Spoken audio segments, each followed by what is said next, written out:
Quando pensamos nas portas da história, não imaginamos apenas portais de pedra ou marcos arqueológicos. Pensamos em limiares invisíveis, que são aqueles momentos em que a humanidade, consciente ou não, atravessou fronteiras que separavam o conhecido do insondável.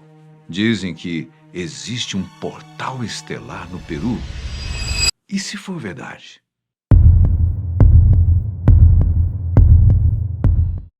Já parou para pensar que há portas que se abrem para cidades, outras para impérios?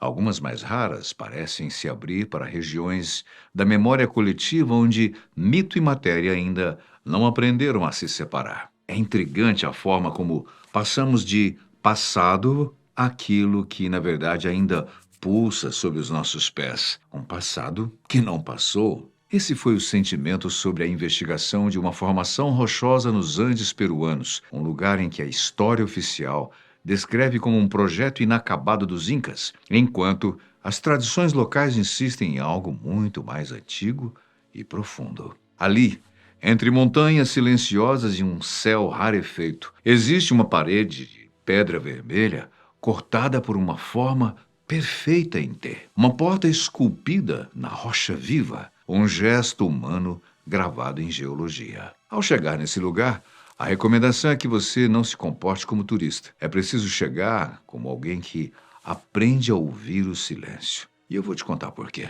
Na noite de 11 de novembro de 1998, um homem chamado Jerry Willis e sua esposa Kathy estacionaram o carro numa estrada de terra a cerca de uns 35 quilômetros de Puno, próximo ao lago Titicaca.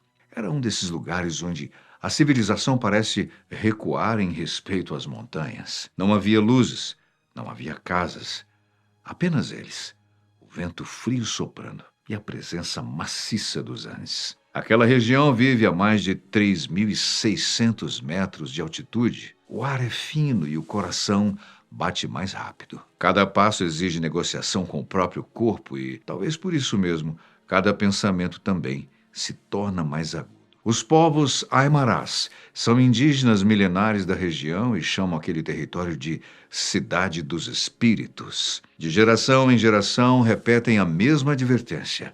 Não se deve caminhar à noite até a formação conhecida como a Porta do Diabo. Dizem que luzes surgem do nada, músicas emergem da pedra e que pessoas entram e não voltam. Para Jerry, explorador por natureza, essas histórias soavam como folclore, talvez exageros transmitidos para manter curiosos à distância. Coragem é algo que nasce do desejo de ver com os próprios olhos aquilo que os outros só ousam narrar. E se fosse você, iria verificar de perto?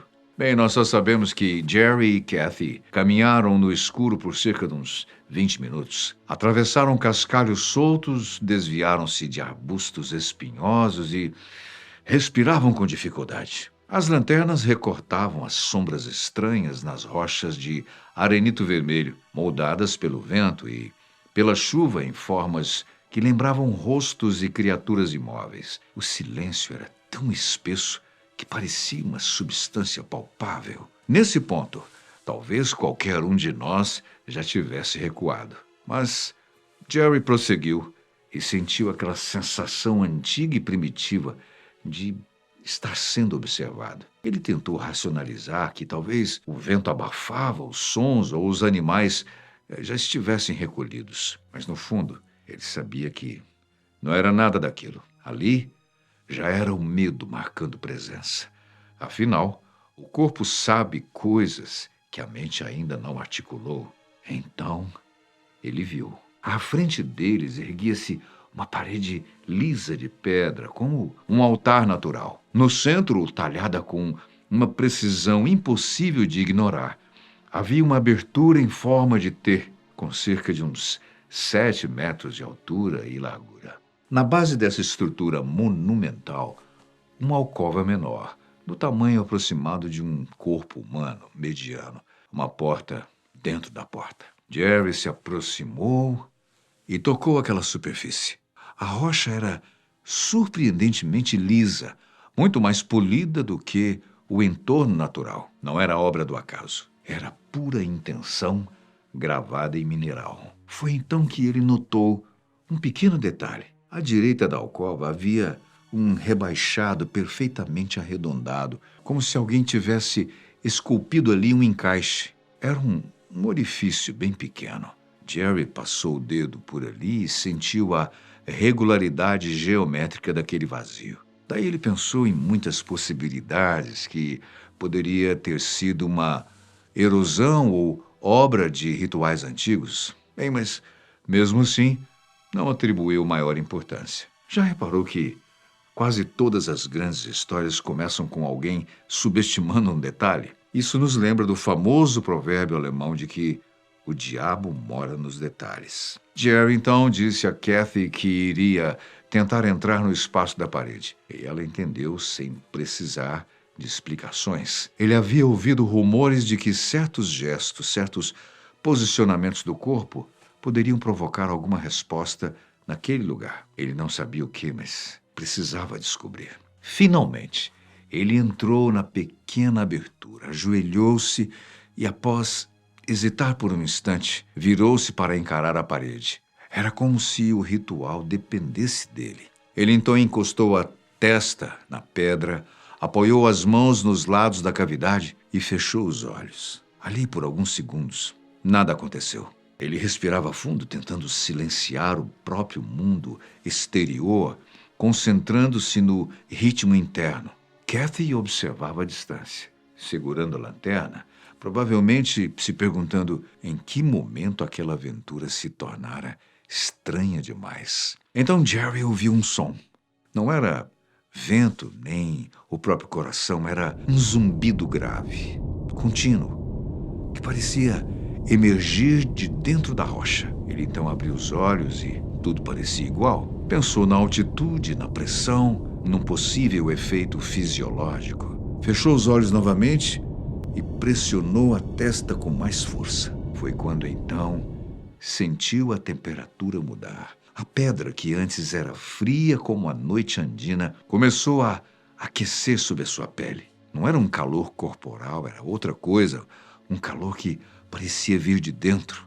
Logo depois, mesmo com os olhos fechados, ele percebeu uma luz azul intensa, pulsando por trás das pálpebras. Pensou que Kathy estivesse apontando a lanterna diretamente para o seu rosto. Mas agora vem o aterrorizante. Ele tentou se mover e não conseguiu.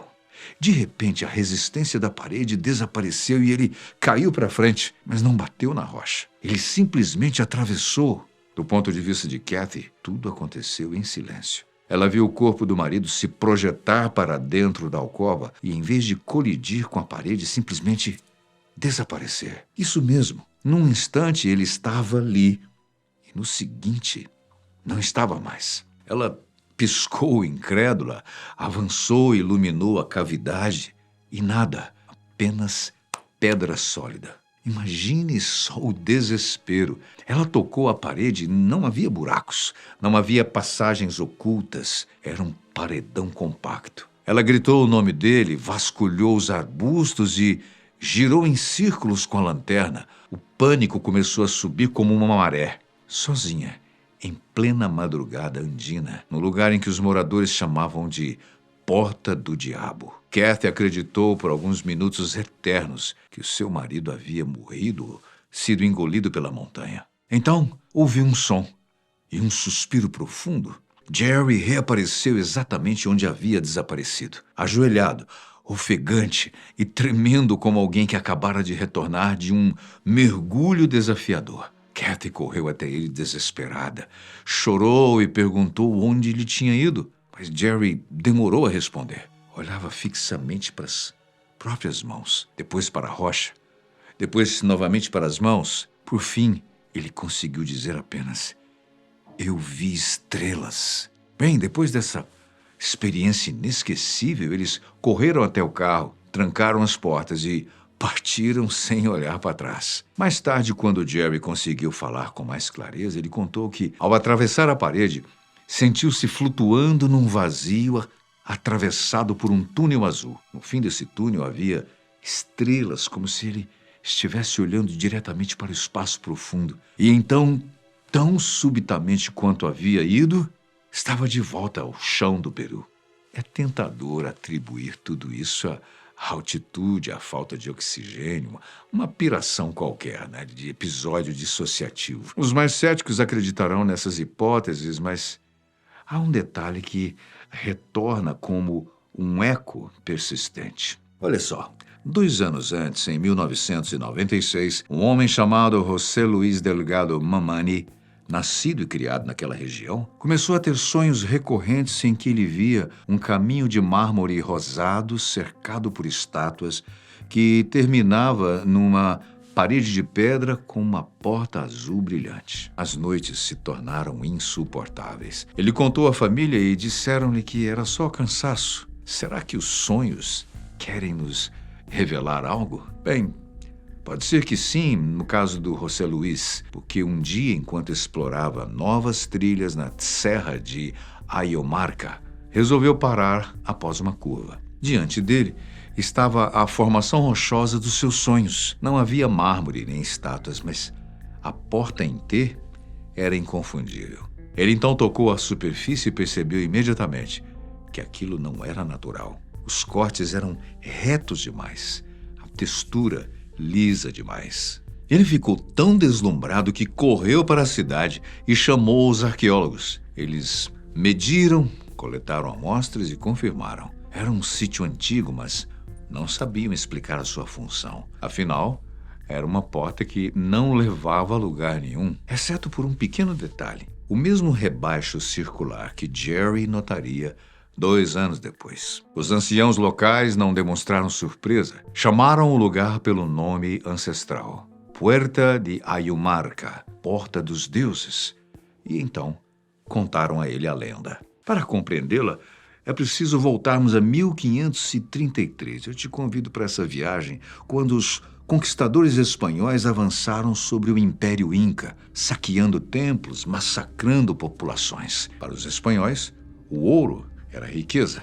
Para os incas, era sagrado. Suor do sol, uma substância viva que conectava humanos com divindades. No Templo do Sol em Cusco, guardava-se o objeto mais reverenciado, um disco solar de ouro maciço. Acreditava-se que ele possuía propriedades extraordinárias, capazes de abrir um portal para o reino dos deuses. Quando Cusco caiu, um sacerdote chamado Aramu Muru fugiu levando o disco. Caminhou por centenas de quilômetros, escondendo-se das patrulhas espanholas, movendo-se à noite até alcançar as montanhas de Ayamarca. Cercado, exausto, aproximou-se da porta em T, inseriu o disco dourado naquele encaixe circular e, segundo a tradição, a rocha se transformou em luz azul cintilante. O que se ecoa até hoje é que Aramu Muru atravessou, a luz se extinguiu e a pedra voltou a ser pedra. O sacerdote nunca mais foi visto e o disco solar jamais foi recuperado. Talvez não precisasse de um disco de ouro, talvez o mecanismo ainda estivesse sensível, ou talvez certas pessoas em certos estados de consciência funcionam como chaves. Afinal, quando Jerry ajoelhou naquela alcova em 1998, ele ocupou exatamente o mesmo ponto onde Aramu Muru teria estado 5 séculos antes. Não podemos afirmar que essa história centenária seja verdade, é claro. Apenas observar que a arqueologia não sabe quem construiu aquela porta, nem quando, nem com que ferramentas produziram cortes tão precisos. E esse não é o único lugar do mundo onde a história parece hesitar. Em 1994, na Turquia, um arqueólogo alemão chamado Klaus Schmidt lia um relatório antigo da Universidade de Chicago. Nele, havia uma referência casual a uma colina chamada Göbekli Tepe, descrita como um cemitério medieval sem importância. Mas o texto mencionava algo que incomodava Klaus: grandes quantidades de lascas de sílex. Ele sabia que o sílex pertence à Idade da Pedra, não à Idade Média. Movido por uma inquietação, Klaus decidiu então visitar o local, e o que ele encontrou foi uma colina em formato estranho, salpicada por fragmentos de ferramentas pré-históricas. Ao limpar uma das pedras que emergiam do solo, revelou-se um entalhe de animal. Não era uma lápide, e muito menos medieval, era mais antigo. Em 1995, Klaus então voltou com uma equipe.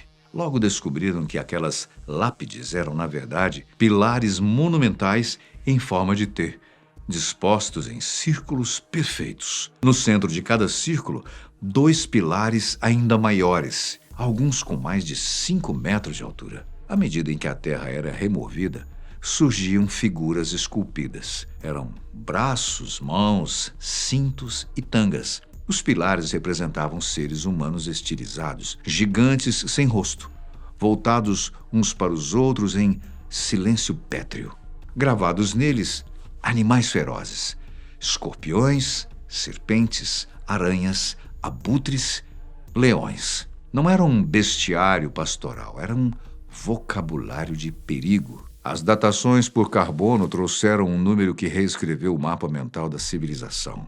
9.600 anos antes de Cristo. Ou seja, muito antes de Stonehenge e muito antes até mesmo das pirâmides. No final da última era glacial, quando, segundo os livros, os humanos eram apenas caçadores-coletores dispersos que viviam em cabanas rudimentares, sem agricultura estabelecida, sem cerâmica e sem uma arquitetura monumental, e ainda assim, ali estava Göbekli Tepe, uma catedral de pedra erguida por pessoas que oficialmente não deveriam ser capazes de tal feito.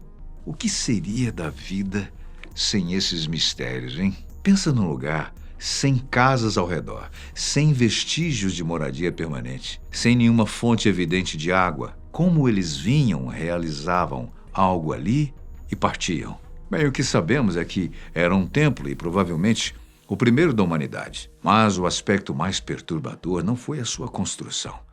Foi o seu enterro. Por volta de 8.000 a.C., após séculos de uso, aquelas pessoas tomaram uma decisão coletiva. Em vez de abandonar o local, eles o preencheram deliberadamente com entulho, ossos de animais, ferramentas quebradas e milhões de fragmentos de calcário. Cobriram cuidadosamente cada pilar e, assim, criaram uma colina. Eles não destruíram o templo, eles o selaram. E esse gesto é quase inacreditável, porque exigiu organização, tempo e intenção. Isso significa que exigiu uma razão profunda. Então isso nos leva à pergunta: por quê? Por uma mudança religiosa? Medo? Talvez um evento traumático? Uma tentativa de conter algo? Bem, entre os escombros encontraram fragmentos de crânios humanos com sulcos e perfurações, sugerindo rituais de sacrifício. Cavaram e encontraram o chamado Pilar 43, a pedra do abutre, onde um pássaro segura um objeto circular, imagem que alguns interpretam como um símbolo celeste. Klaus Schmidt dedicou quase 20 anos de vida a Göbekli Tepe. Mudou-se para a região, casou-se com uma arqueóloga turca e tornou-se guardião do local. Infelizmente, ele morreu em 2014 sem conseguir responder à pergunta central. Hoje, menos de 5% do local foi escavado. O resto permanece enterrado como se ainda respeitassem, mesmo sem admitir, a decisão daqueles antigos construtores. Se conectarmos Göbekli Tepe à Porta dos Deuses nos Andes, não é para provar teorias extravagantes, mas sim porque ambos os lugares apontam para o mesmo desconforto. A ideia de que a nossa linha do tempo pode estar incompleta, de que houve capítulos da experiência humana que foram apagados, enterrados ou reduzidos a lendas. Talvez não se trate de portais físicos no sentido literal. Talvez sejam portais simbólicos, arquiteturas de consciência, espaços onde comunidades inteiras se reuniam para negociar com o invisível. Mas também não podemos ignorar que pessoas modernas como Jerry continuam relatando experiências que desafiam explicações simples. Sabemos que a ciência avança de maneira confiável, mas também sabemos que todo paradigma começa com anomalias. Ao longo da história, sempre que encontramos algo que não se encaixa, a primeira reação é minimizar. O que toca profundamente é perceber que esses lugares não falam apenas de tecnologia ou engenharia. Eles falam de espiritualidade, de medo, mas também de esperança, de um desejo ancestral de atravessar limites. Talvez Aramu Muru não tenha atravessado um portal interdimensional. Talvez Jerry tenha vivido um episódio neurológico raro. Vai saber.